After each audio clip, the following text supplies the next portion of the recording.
So this last video is just a little addendum to everything that I did. It has nothing to do with particular anything that I've argued in the Shroud of Turin, but rather is a response to one particular criticism that I've received in doing this project. When I had originally done this as a paper, it had quite a couple of times been noted by probably one of the most well-known bloggers, writers on the Shroud of Turin, which is Daniel Porter, he has a Shroud of Turin WordPress that you can find, and it's very good. I think he's one of the most respected people in the blogosphere, or whatever you want to call it, dealing with the Shroud of Turin. And he would sometimes get a little nod to what I've been writing, including both the whole essay or any parts that I put up on my blog. And there was just certain criticism of it. Came from a couple people, and it wasn't anything scathing, but it was along the lines of not feeling comfortable to use the Shroud of Turin as an apologetic argument because, well, for numerous reasons they would list. I mean, some would say I think the general feel is we should just keep this in the field of science and not start to hypothesize what it could imply, because that's going to bring up accusations of pseudoscience, amongst other things, kind of like how you could see with, I guess, a fear of it reverting to a kind of creationism, or being respected on the same way as creationism is. And of course, by creationism, I'm meaning the idea that the Earth was made in 7 literal human days, that it is only 6,000 to 10,000 years old, that the whole universe is, that evolution didn't happen. With a little side note on that, I personally, for anyone who is a creationist, I personally don't have any sort of moral vendetta against you, for the most part, because ultimately, at the end of the day, what matters for me is, or at least the stance in Christianity that we share together, though obviously that's going to differ with anyone who's not Orthodox.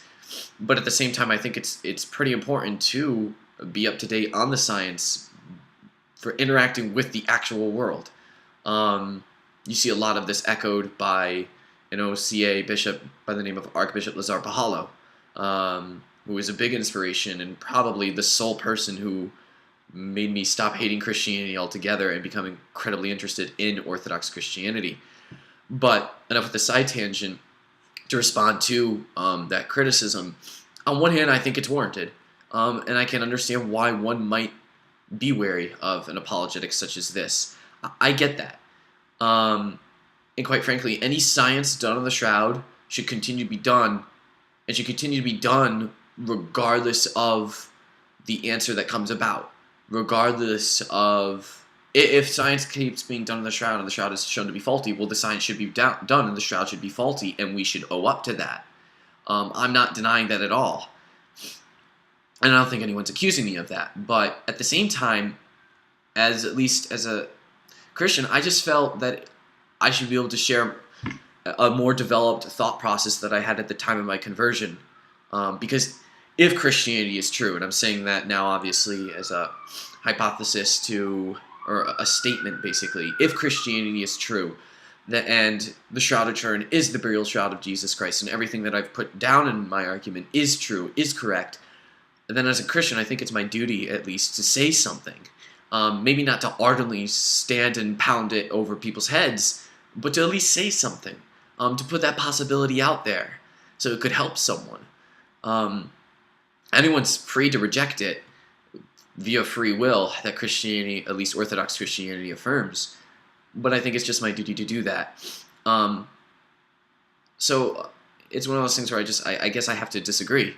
I think for me as being a Christian, that takes a little bit of priority, as long as I'm not saying anything that's untrue. I'm not using, at least to my knowledge, anything that's false to convince anyone here. Again, the few things such as the reweave and whatnot that I know have been challenged, I mentioned in my video. To be fair, I didn't go over them a lot because I haven't read everything on those yet, but I mentioned it so people can go and do that own research themselves and come to their own conclusions. And for anyone who has watch these videos or read the paper, I mean, keep doing research. Find your own conclusion. This is mine, based off the evidence. I could totally be wrong, and I'm totally fine with that. Um, so I guess there's that. And I guess the other criticism that I've gotten is along the lines of, if one comes to believe in Christianity via this, could one really call that faith? And the criticism becomes, if the Shroud of Turin isn't real, would you still be a Christian? I had asked a priest one time, very early on after I converted, whether or not what he thought about that. I said, does it make it a false faith that it was because of the Shroud of Turin that I became Christian? And what he said to me was, no, because he believed that God put such things there for people for the very purpose of converting. Many people throughout the history of Christendom, whether it be Orthodox or not, it was by miracles that they came to believe, both in and outside of the New Testament. So I don't see any problem with that. With the second one, where is if the shroud wasn't real, would I stop being a Christian? I don't think I would. I have other reasons now, both experiential and philosophical reasons to continue being a Christian over a non-Christian.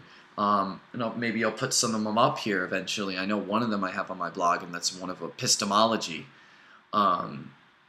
Because again, I took certain stances as an atheist that I know a lot of atheists may not agree with. I was a moral and existential nihilist, and I was a determinist when it came to free will, which I don't think I took my determinist stance out to its epistemological conclusions.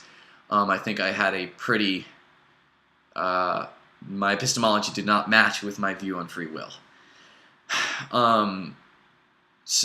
With that said, though, no, I don't think my faith would collapse all of a sudden, but regardless of that accusation, I don't think that really does anything to the argument anyway to begin with, and not saying anyone said it would, but... So that was it. This is still probably longer than it needs to be. I need to learn not to ramble. But just wanted to put those up there, and thank you again for anyone who's read it. And at any point, if I've been too harsh with anyone, whether it be theists or non-theists, because I know I could be pretty, I think, harsh sometimes on creationists, my apologies, and please forgive me. I get carried away. I'm trying to learn not to do that. Thank you again. I appreciate it. Any comments, questions, or concerns, I always look forward to feedback, because it's the only way to learn, really. So thank you.